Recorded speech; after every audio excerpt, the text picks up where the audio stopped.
The first thing that I noticed when sitting down at the restaurant with my family was that everything sort of looked a little dull. Not necessarily the atmosphere, because the place was lively, there was music, and overall, a very pleasant sort of vibe, for a lack of a better word. But everything seemed to be in a sort of grayscale. You know, usually when one would go into a Mexican restaurant, or any restaurant in general, there would be colors on the walls, accents, artwork, even sometimes the sitting arrangements or tables. They would have tablecloths, patterns, designs that would catch the eye as something colorful and nice to look at.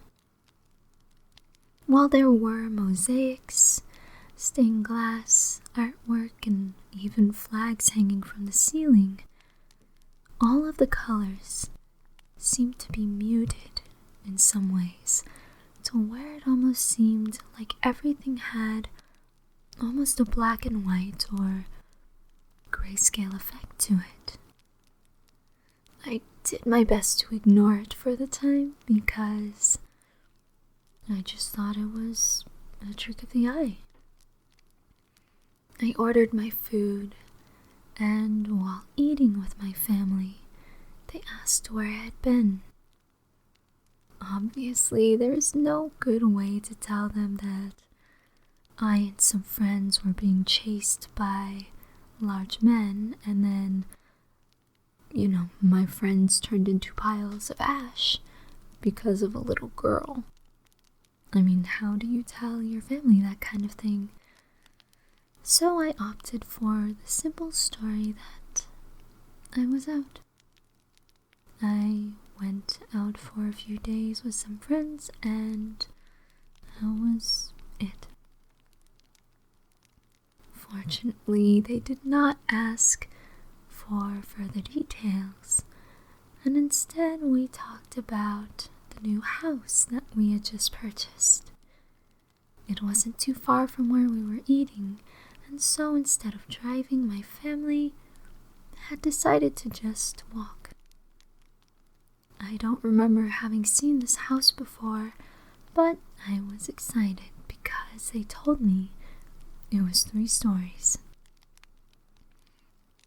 Of course, having any sort of house is fine enough, but this is the first house that, at the time at least, being 14 and all, and the house I had lived in at that time was a single story, having one that was 3 stories was pretty cool to me. Anyway, we had our food, paid, thanked the owners, and stepped out of the restaurant. And that is when I realized things were a little weird. Sure that it was a little late in the evening, probably about 8 p.m. or so, a bit after 8:30 at latest, but there was nobody on the street. It was dark, of course, as it was night, but even so, the street lights were muted in color. Everything was either in a grayscale or even a sort of shade of black. It was weird, and it was oddly quiet. Cars were parked, but there were no lights on in any of the houses. Anybody who was also in the restaurant who left seemed to have just disappeared into thin air. My family didn't seem to think much of it, so I decided not to question much. We walked a few blocks down the road. Nothing seemed to have changed, except for maybe a few flowers that had pure color. Roses were red, violets were purple-blue. There were some poppies and things like that. But shrubs, hedges, grass, and other houses seemed to be either gray, muted colors of their own, or completely black. It was unnerving, of course. And it didn't quite help the fact that the house that my parents took us to, saying that it was our home, was no different. It had a very beautiful, grand exterior. It was one that would be a mix of traditional and Victorian architecture. And the windows were beautiful, and you could clearly tell that it was a 3-story house, as it was both large in area, but also very tall in comparison to the other houses around it. They were 2-story houses, of course, but still, it was pretty obvious that this was more than just 2 stories and even an attic. My family was excited to be home, but I felt a little weird. How can I not? Everything was in grayscale. Some things were pure black and others were shades of black, while there were only a few colors strewn about here and there, most specifically on flowers. It didn't make any sense, but I didn't feel like really saying much. I wasn't sure if my family saw the same thing, or if I was just going crazy. So I decided to keep my mouth shut. My family unlocked the front door, and we entered the house. Things were pretty much well furnished. Everything was a mix of modern, contemporary, and traditional types of furniture. And I remember there was a large mirror on a wall. That was the only thing that sort of stood out to me as Victorian. It was beautiful, ornate, had intricate designs, but it kind of stuck up like a sore thumb. Not like I had a problem with it. It was very nice. My family was happy, so I was happy too. And they showed me the second floor, which was meant to be my parents' room, and 2 out of the 3 siblings that I have, their rooms. Another sister of mine was to sleep on the first floor, as our pets did not like to go up and down stairs for some reason. It's funny because my cat now, in the present, she loves going up and down the stairs at our house, so it was a little strange. The third floor is supposed to be all mine. It's a place where I can look out, see what everyone is up to, and yet still have my own sense of privacy. I could do artwork, music, play games, study, pretty much do whatever I wanted. And it wasn't an attic, it was an actual floor. It was somewhat of a studio type floor, where I had my own restroom, all that, but it was a large space and there was even a kitchen. I think it was pretty cool. The only pillar that was somewhat obscuring the openness of the room was the chimney. There's a chimney on the first floor, naturally. What is it? the chimney itself had to go through the somewhat center of the house. It didn't make too much sense, but I wasn't complaining. All of my stuff had already been unpacked, and despite everything being, once again, in grayscale, I was content. I thanked my family for unpacking things for me, and we all sat down on various couches, chairs, and even my bed that I had in the room. I was a little tired. I had just run from people, watched a girl turn people into ash, and flew. And on top of that, had a very filling meal. I was a little drowsy. I didn't fall asleep, but I looked out the window to sort of contemplate as to why it was so quiet. Suddenly, I felt a cold rush of wind on the back of my neck, and turning around, I was met with a very concerning sight. All of the things in my room were gone. Instead, there were boxes, packed things, with labels such as bedding, furniture, books, and the like. But that was the only thing that was there. For some reason, my family had disappeared, and I was, to be honest, pretty freaked out.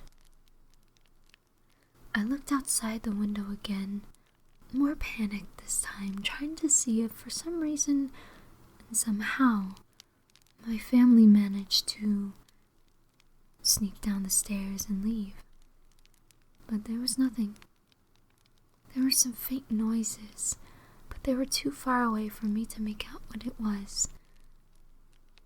I turned around again, and this time I was met with a beautiful, tall woman.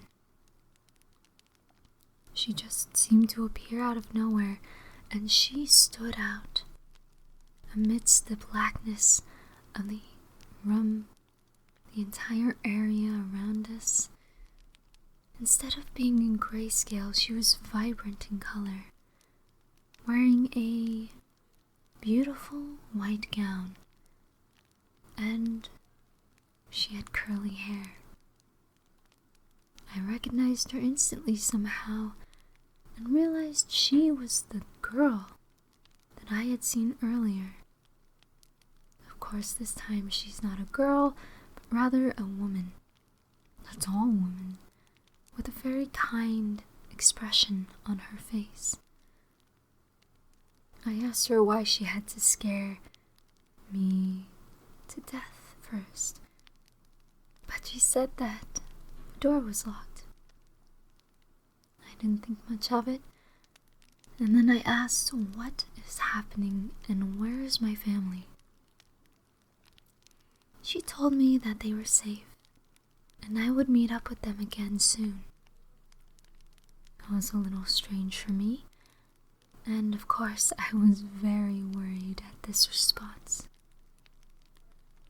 I didn't have much to think about it, however, because I heard some screams outside. I didn't get to say anything to her because of these screams, and I quickly turned my head around to look out the window again. The vision seemed to change from my point of view at this point to sort of a cinematic perspective. There was a group of people outside of my house on the street, and they were screaming and yelling at each other, and all of a sudden, out of nowhere, one of the men had a hatchet, which they use with extreme force to, kill one of the people in the opposing party. He did it so violently and with so much force that the man's head split. It was very gruesome, not gonna lie, and once the man dropped dead, the situation, the viewpoint, changed back to me. I was absolutely mortified, and I don't think I was the only one. More screams erupted, and suddenly it was just non-stop, loud, terrible noises outside. I looked at the woman in confusion and concern, and I asked her what the hell is happening. She sighed, and she told me that the world is basically at war with itself. Of course, that's not really news to me. The world has always been at war because people just can't seem to talk things out. But that's beside the point. She told me that she was sent to take me to somewhere safe, as well as someplace where I and a large group of people are meant to be found, picked up, and trained to become warriors. I was confused and asked what she meant. And instead of giving me a simple reply, she just said to trust her and to follow closely because we were going out of the house. I, of course, was understandably concerned and worried for both her safety as well as mine. But she told me that things were going to be okay as long as she stayed close to me. Or well, I stayed close to her. She gave me 2 hatchets, one for each hand, just for protection if we were somehow to get separated. But she said ideally that was not supposed to happen because, well, I'm supposed to stay close. We went down the stairs, and after each floor passed, I would call out to my family, just to see if she was kidding, see if it was a prank of some weird sort. But in the end, I realized it was just the 2 of us in the house. When we reached the front door, she reiterated to me that I needed to stay close, otherwise I might get lost and be put in danger. I put 2 and 2 together and realized as long as I was close to her, nothing would happen to me. So gripping the 2 hatchets in my hands, I nodded and I told her that I was ready. She opened the door, and we both stepped out into the street. As she led me across the neighborhood, I was worried. I didn't want to look on either side. Instead, I wanted to train my eyes on her to make sure that I didn't see anything I didn't want to. Unfortunately, that's not how this went, and every once in a while there was a cinematography type transition between perspectives. From me walking straight, looking straight forward towards the woman, to flashes where people were fighting, using all sorts of weaponry. Except for firearms. There were hatchets, bats, axes, things like that, but no guns. I don't know why that was so interesting to me, but there were no guns. Moreover, there were no children on the street, or anyone else under the age of 17. I seemed to be the only child there, and it was very concerning, strange, and, of course, very worrisome. I saw people shouting at each other, fighting, chopping each other up, and every once in a while, eating each other. It was absolute madness, and all still in a strange, hazy, grayscale type of filter. However, this time, in terms of colors, there were no flowers, but rather the blood flying through the air that had a distinct color, and along with it, a very distinct metallic sound. Pretty gross, and I didn't really, like it. It's strange because, I had to stay close. And every once in a while, if I was too distracted, I would linger a little. And I would notice that I would get a little surrounded by these people who had absolutely gone crazy. So after a few times where I held back a little bit, I made sure to keep myself very close to the woman, and it seemed as if the light she carried on her, as she not only had a torch, or a lantern with her, but she herself was radiating with light. It was very odd, but very nice, and she was full of color. But it seemed like, because of that, people avoided her, and anyone within the light that she radiated, they stayed away from them too. In this case, that was me. So I figured it would definitely be best if I were to stay close, as she said. We continued to walk. We made our way through the neighborhood and over to a bridge. The bridge led to some stepping stones, a stone staircase. And she told me once we get up there, more things would be revealed to me. At this point, I decided, hey, it's probably best for me to follow her, to listen to her, and agree that, she's probably right. So we began to ascend the staircase towards the bridge. As we did so, I heard some noises below me, and turning around, in the grayscale, I saw 3 people that I knew. 2 guys and 1 girl. I don't know who they were, in real life at least, but I knew they were my friends. I called out their name a few times, but they didn't seem to hear me.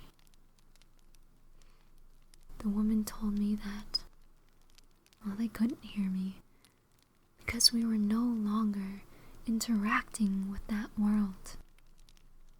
Of course, that was concerning and, again, confusing. It seems like a lot of things are both. But I decided to believe her.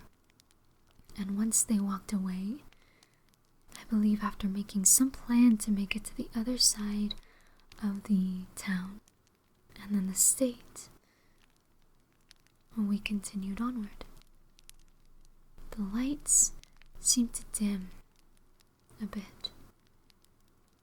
It was still very loud, very brutal, and I think I even had a little bit of blood on my arms from the splatters. Might be too graphic, but I noticed it very clearly. The woman no longer spoke, but rather silently walked across the bridge and up the next flight of stairs. I decided to follow suit and not ask any questions because I couldn't think of any to begin with. other than what the hell's happening and where is my family. I ascended the staircase with her, and everything stopped being so cold. If I forgot to mention, the atmosphere was cold. The neighborhood, the house, even during the fights that we had to walk through. Everything was cold. But as we got closer and closer to the top of the staircase, it was very clear that there was warmth up there. And it almost seemed as well as if there were colors. I wanted to start talking, start asking questions, but there were none to be had, and every time I opened my mouth, it seemed like nothing wanted to come out. It was odd, but I decided to keep myself quiet until she told me it was safe to talk. And after what seemed like forever walking up that staircase, we finally made it to the steps, the final steps leading to the top. The woman stopped, waited for me to meet her at that staircase or the step, and looking at me with a very somber look, she told me that moving forward, I will never be able to return to the world that I once knew. Things were going to change drastically, and if I wanted to, say goodbye to the earth. I did so, slowly, because I didn't know what to think. I looked at the world in all of its strange and dark grayscale. I saw the people fighting, eating each other, swearing, cursing, so much. I didn't speak, but instead, I remained silent for a few minutes to mentally come to the peace that things were going to change. After a minute or so, I turned around and looked at her, and she seemed to know that I was ready to go. She took my hand and led me to the top of the staircase, where suddenly a wave of warmth hit me. Sunlight shone, and I was no longer in a city, but rather a beautiful meadow.